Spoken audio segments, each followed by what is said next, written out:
Okay. Self-practice 7.2a.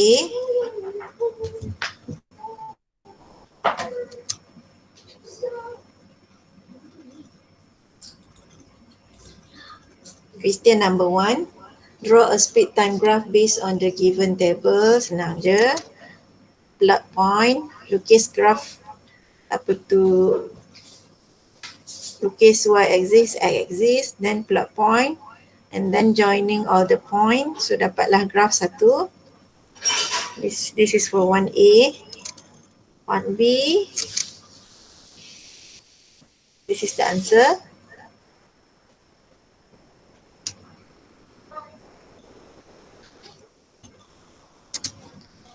Number 2A, given the equation. So just substitute the value of t with 0 and 30. Then you will get 0, 60 and 30. So plot point dan garis sahaja guna pembaris.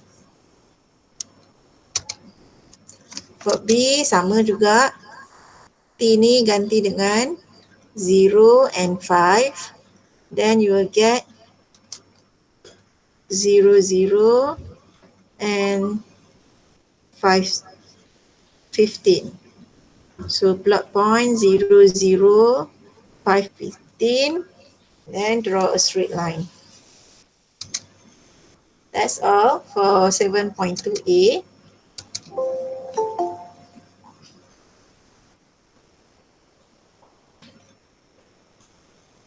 Khairunisa. Sekejap, tanda kehadiran dulu. Khairunisa.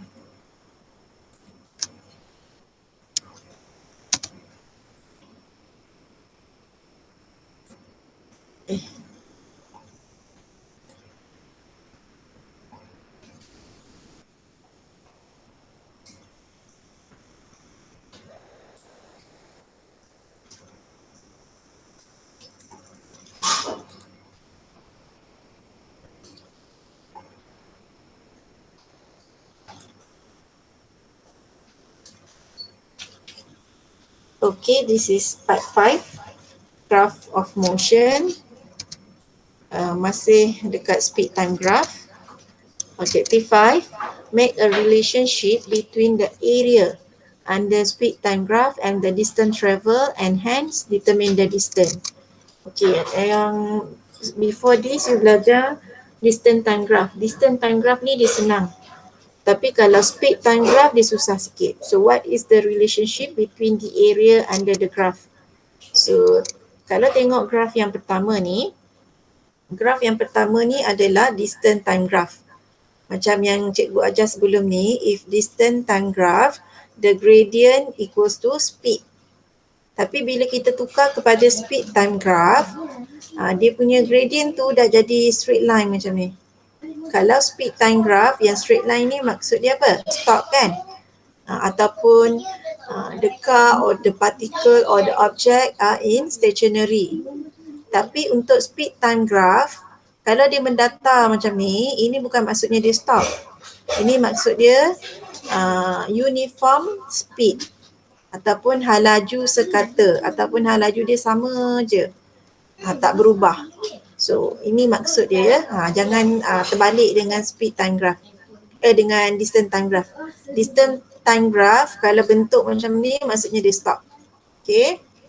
Kalau speed time graph, kalau mendatar garisan macam ni, ini adalah uniform speed. Okay, take note ya. Uniform speed. Okay.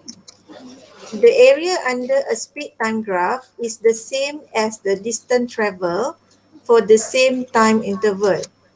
Means for a speed time graph, area under the graph equals to distance travel. Okay.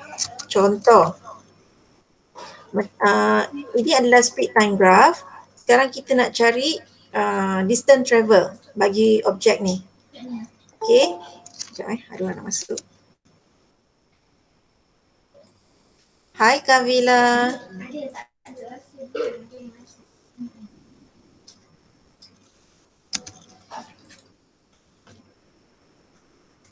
Okay, we continue. Okay, so you kena cari, kalau nak cari distance, you kena cari area under the graph. Area under the graph tu yang mana? Ni. Area semua ni. So, bawah ni semua, area under the graph ni, bentuk dia adalah bentuk trapezium. Ada orang nak masuk lagi ke?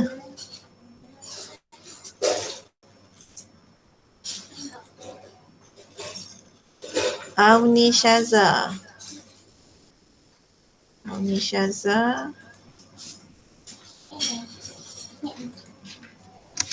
Oh, hari ni bagus. Seorang je yang tak ada. Siti Nur Alia ni. Tak tahulah mana pergi.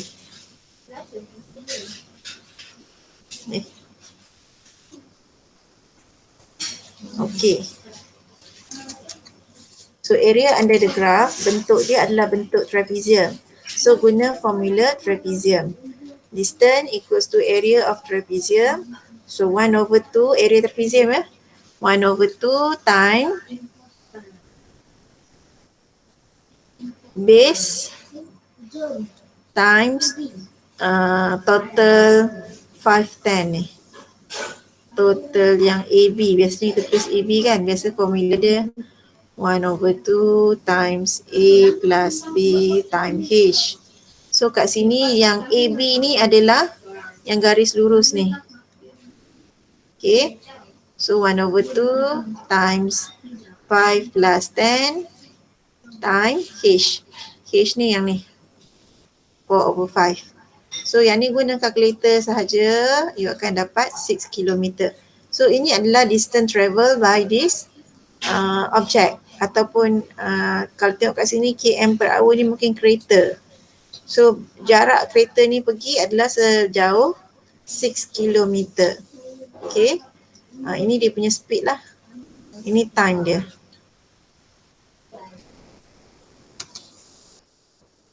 Okay, contoh kedua. So macam mana kita nak cari distance? So distance adalah area under the graph. So masih lagi bentuk yang sama, bentuk trapezium. So use formula trapezium. 1 over 2 time height time 80 plus 40. Yang ni kena tukar kepada jam. Sebab sini dia bagi minit. Tukar kepada jam, so bahagi 60. Okay, kebetulan jawapannya sama. Okay, contoh soalan. Ini contoh soalan SPM. The speed time graph show the speed of Mrs. Liu's car for a period of 36 minutes. Calculate the total distance. Bila dia nak distance sahaja, maksudnya you kena cari area under the graph.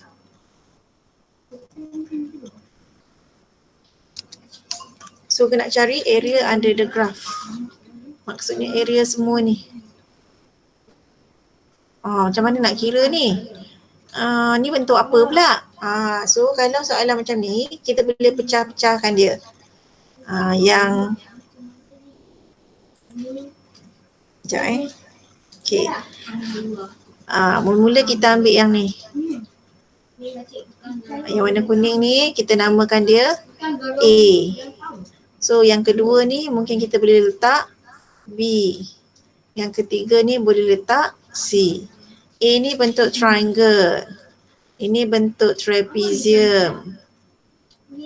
Ini pun bentuk trapezium. So nanti nak kira ini pun adalah formula triangle. 1 over 2 time base time height. Kalau trapezium tadi guna formula 1 over 2 times A plus B times height. Kuning ni tak cantik lah. Okay. So inilah dia area under the graph. Panjang jalan kerja ni. Sebenarnya dia cari area lah tu. Okay, ni yang pertama A tadi.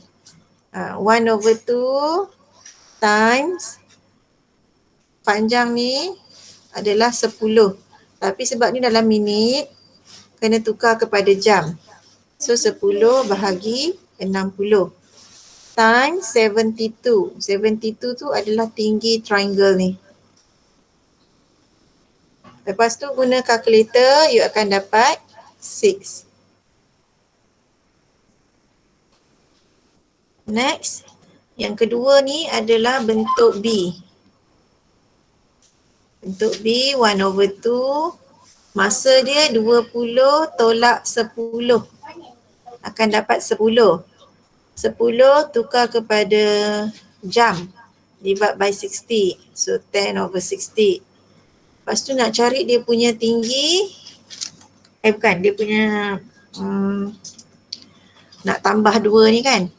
So yang pertama tu 72. Ni. Satu yang ni. So yang ni adalah 72. Satu lagi yang ni. Okay, berapa tinggi ni? Yang warna hijau I lukis ni. 72 minus 40 lah. Dari 0 ke 40 sepanjang ni adalah 40. So plus 40. Then tekan calculator, you akan dapat 28/3.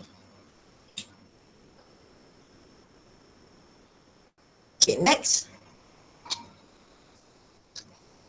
C. C adalah bentuk trapezium yang terakhir ni. So ini C lah. 1/2. Okay, masa dia adalah 36 minus 20, which is 16. 16 divide by 60. Then tinggi dia, yang ni adalah 40. Ini 72. So 40 plus 72. Then use calculator, you will get 224/15. Lepas tu yang ni tekan calculator, you akan dapat 30.27. Banyak juga contoh-contoh ni, harap-harap faham lah ya. So this is how you find the area under the graph. Area under the graph equals to total distance. Ingat ya, kalau nak cari distance, find area under the graph. Macam mana nak cari area under the graph? Kalau dia punya bentuk tu complicated, pecah-pecahkan dia. Okay, kepada beberapa bahagian. Okay, next. D. The average speed in kilometer per hour of Mrs. Liu's car for the period of 36 minutes. So dia nak yang hujung ni. So apa dia punya average speed?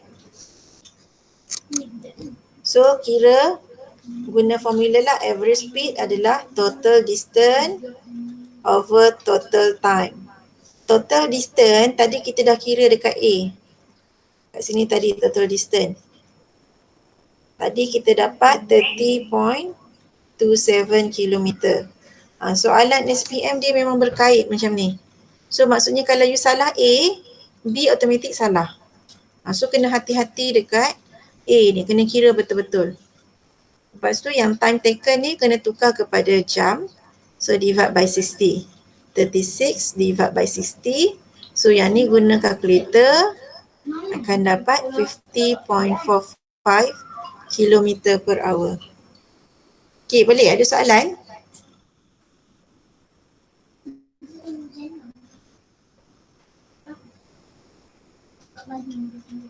Ada soalan tak?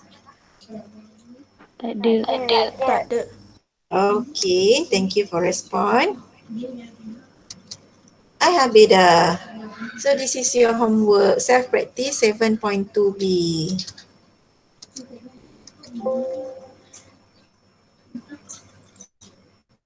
Dia bukan nonton kakak. Sudah habis ke? Wait.